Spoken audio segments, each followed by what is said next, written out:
आणि त्या जळत्या होळीत आपण आपले दुःख, दारिद्र्य, वाईट विचार आणि नकारात्मक प्रवृत्तींचा आपण नाश केलेला आहे, त्याग केलेला आहे। आणि आज आपण इथे सर्वजणी आनंद उत्सव साजरा करण्यासाठी जमलेलो आहोत, रंगपंचमी साजरा करण्यासाठी जमलो आहोत। मैत्रिणींनो, रंगपंचमी हा रंगांचा सण आहे, आनंदाचा सण आहे।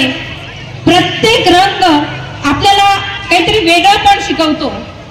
जसा की भगवा रंग माणसाला शौर्य शिकवतो, त्याग शिकवतो, आणि हिरवा रंग जो आहे तो समृद्धीचं प्रतीक आहे।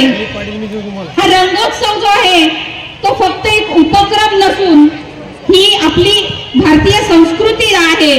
या संस्कृतीचं आपण देवाणघेवाण करतो आणि हे कलर लावून आपण एकात्मता दाखवतो। हे खरं या रंगपंचमीचं उद्दिष्ट आहे।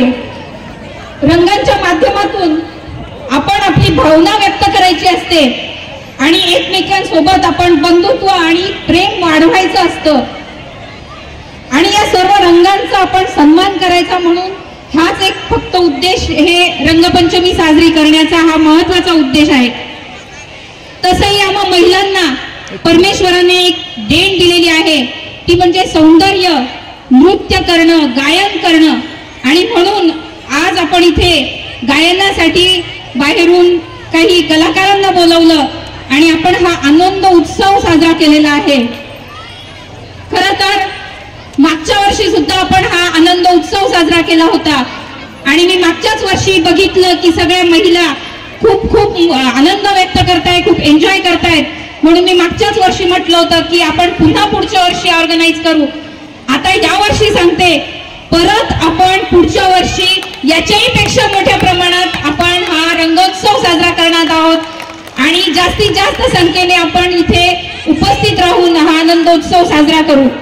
मैत्रिणींनो, या कार्यक्रमातून आपल्या मधले जे काही मतभेद असतात, भेदभाव असतो, लहान मोठा, श्रीमंत गरीब, असे सगळे भेदभाव विसरून आपण सर्वांनी एकत्र येण्यासाठीचा हा उपक्रम आहे।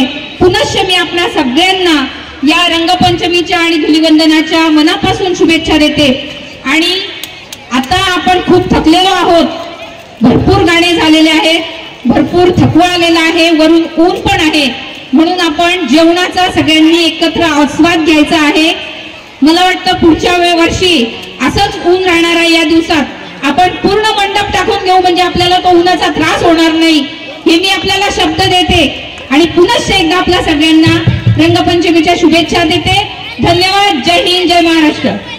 कोई गम होता है तालियां वो नहीं बजाते जिन्हें कोई गम होता है, अरे तालियां तो बजाते हैं जिनके हाथों में दम होता है। जोरदार तालियां। Thank you.